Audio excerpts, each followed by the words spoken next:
Good morning, second graders. I hope you are having a good day so far. I'm sorry that we're not meeting live, but I have a big meeting with all the teachers at Lakeview, and it will run way past when our normal meeting time is. So I don't want you to have to wait for me. I just want you to be able to get started, but I still am going to read our morning read aloud. Our read aloud this morning is The Old Woman Who Named Things, and the author is Cynthia Rylant, and it is illustrated by Catherine Brown. This book is about a little old woman who has outlived all of her friends, and so she starts naming things like her car and her bed. But then a little puppy shows up, and she's scared to be too nice to it because then she's afraid that she's going to have to name it. And I want you to listen for why that might worry her. Why would she not want to name the puppy, but she's fine with naming the car? So here we go. The Old Woman Who Named Things.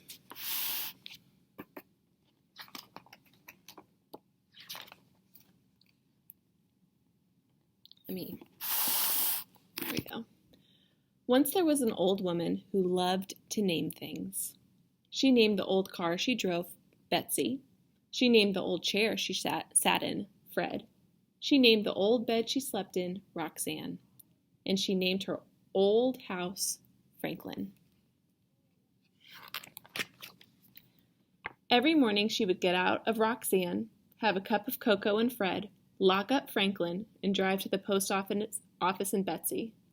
She always hoped for a letter from someone, but all she ever got was bills. So I have bills. So bills are things that she has to pay, like her electric bill or her grocery bill. Those are bills. The reason the old woman never got any letters was because she outlived every single one of her friends. This worried her. She didn't like the idea of being a lonely old woman without any friends, without anyone whom she could call by name. So she began to name things. But she named only those things she knew she could never outlive. Her car, Betsy, had more get up and go than anyone around. Her chair, Fred, had never sagged a day in his life. Not one creak or moan had she ever heard out of her old bed, Roxanne. The old woman never worried about outliving any of them, and her days were happy. So she's only naming things that she knows can't die because they're not alive. One day when the old woman was out soaping some mud off Betsy, telling her that Franklin wouldn't want to be seen with a car that didn't keep its bumpers a little cleaner, a shy brown puppy came to the old woman's gate. The old woman had not named the gate because two of its hinges had rusted off, and she could tell the gate wasn't long for this world. The shy brown puppy wagged its tail. It looked a little hungry. The old woman stood beside Betsy and watched the puppy for a while. I want you to think for a second. What do you think the lady is thinking when she says, Then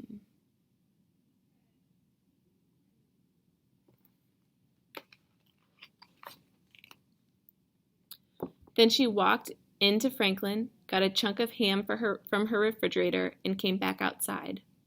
The old woman gave the ham to the hungry puppy and told it to go home. She told it that Betsy always made puppies sick, and Fred never allowed puppies to sit on him, and Roxanne wasn't wide enough for a puppy and an old woman to fit on. And besides all of this, Franklin couldn't tolerate dog hair. So the puppy went away. Do you think those are the real reasons why she's not keeping the puppy?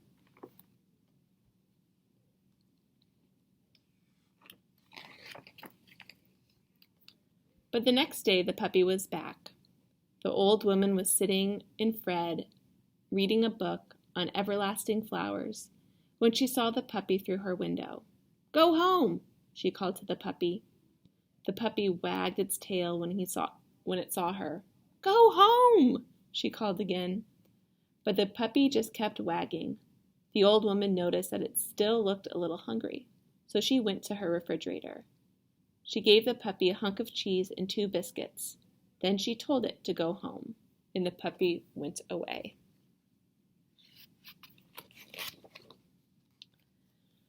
That night, as the old woman plumped up the pillows on Roxanne, she thought about the puppy. It was a very nice puppy, she thought. It was a very pretty puppy, she thought. But it couldn't stay. If it stayed, she would have to give it a name. And it could never last as long as Franklin or Fred or Betsy or Roxanne. She might outlive it. And she didn't want to risk that. She didn't want to outlive any more friends. She would just keep telling it to go home. How do you think the old woman feels right now, having outlived all of her friends? What do you think she should do?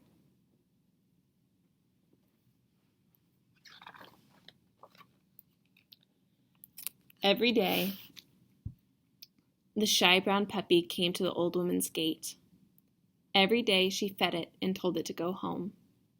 Always it went away, and always it came back the next day. This went on for many months.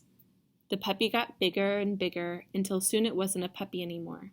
It was a dog. And it was still a dog with no name. In all this time, the old woman had gotten a new dresser that she had named Bill, a new wheelbarrow that she had named Francine, and a new concrete pig for her garden that she had named Bud. But the dog she faithfully fed at her gate every day still had no name. Since it had no name, the old woman didn't have to worry about outliving it, and she thought herself pretty clever in this. I'm wondering if she's choosing not to name it, but does she still care about this dog?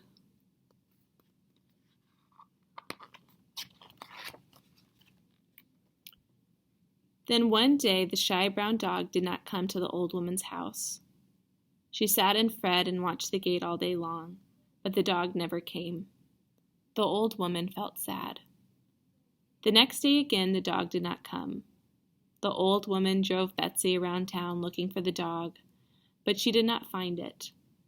The old woman felt even sadder.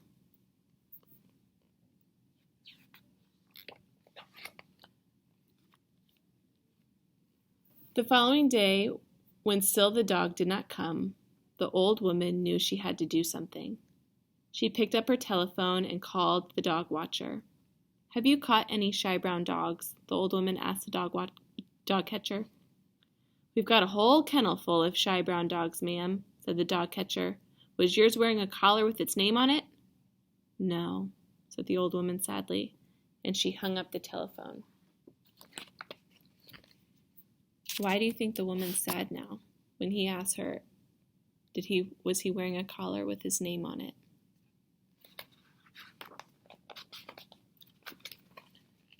The old woman sat and thought about the shy brown dog who had no collar with a name. Wherever it was, no one would know it was supposed to come to the old woman's gate every day, that she was supposed to feed it and tell it to go home every day, that things were always supposed to be this way. The shy brown dog had no collar and no name, and no one would ever be able to know these things about it. The old woman made a decision. She locked up Franklin and drove Betsy to the dog catcher's kennel. She said to the dog catcher, "I've come to find my dog." He asked her what color it was. "It's brown," she said. He asked her how old it was. "About a year old," she said. Then he asked her what its name was. The old woman thought for a moment. She thought of all the old dear friends with names whom she'd outlived. She saw their smiling faces and remembered their lovely names, and she thought how lucky she had been to have known those friends. She thought what a lucky old woman she was. "My dog's name is Lucky," she told the dog catcher.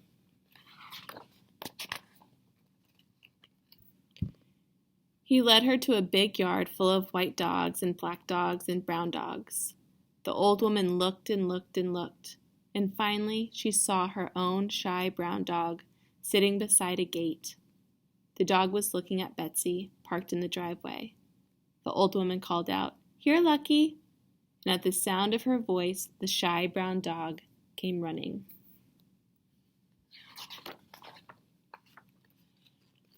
From that day on, Lucky lived with the old woman, and he always came when his name was called.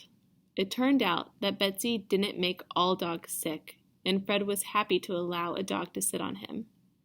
Franklin really didn't mind all little dog hair. And every night, Roxanne was sure to make herself plenty wide enough for a shy, brown, lucky dog, and the old woman who named him. The end. I don't know if you could hear my voice, but I started crying a little bit. I think that's such a sweet story, and I think I can relate to that woman. I think a lot of people can, and I think you will be able to when you get older. It's hard to lose people that you love, and so if you do, it makes it harder to let people in. And so I think she realized that it's more important to have that relationship than cut everyone off. So I hope you guys have a good day. Your journal entry this afternoon will be about this book. So I will post my video here and down below if you need to re-listen to it. Have a good day.